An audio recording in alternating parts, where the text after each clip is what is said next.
Over the past decade, short-term rentals have become all the rage. You could buy a home and rent it out on a daily, few day, or week-long basis and make a lot more money than if you were going to rent on a monthly basis or, say, a year-long lease. Now, people have been doing this for quite a while before the Airbnbs with things like corporate rentals, where they'd have a furnished home that would rent out to somebody that maybe was starting up a branch of a business for 2 or 3 months, and they'd be able to charge a higher rent.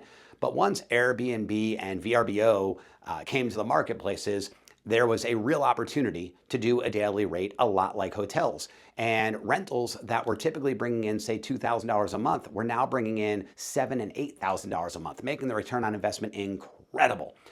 So, as you would suspect, Las Vegas being a hotbed for tourism, people ask about those all of the time.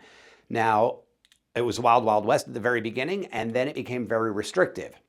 Now we have hotels, and this is our industry here as hospitality, so it's likely that with the lobbies and everything else that's going on the background, that's where it became restrictive. At any rate, a lot of residents don't like their neighbor's house to be an Airbnb because there's noise and parties, and it's a little bit different than the Airbnbs in, say, Bentonville, Arkansas, where people are going there for mountain biking and recreation, and Sedona, where people are going there for retreats and to check out the vortexes. Vegas is a party town, so you get a lot more partying. So that's another reason for the restrictions. However, being that I get asked this all the time, I wanted to do a quick video on it and let you know what's going on. So yes, you need a permit. Yes, there are a lot of restrictions. Yes, if there's one next door to you, yours can't be an Airbnb as well when we're talking about single family residences. That said, Airbnb and the Greater Las Vegas Short-Term Rental Association have posed a lawsuit, and a judge actually put an injunction to stop any fines that were going on because some people were being fined to the tune of 6 figures or more.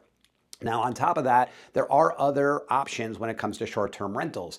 There are places like Palms Place and Signature MGM and a few other of the condo towers that will allow you to Airbnb or go into their condotel rental pool. So there are opportunities. However, if you're calling an agent and they're saying, oh yeah, you could buy a house here in a non-HOA, yeah, you could do it.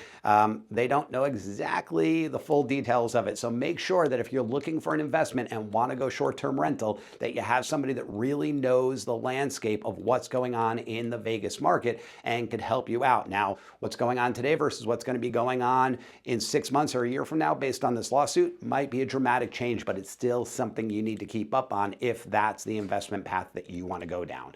That is your daily deal, and we'll see you tomorrow.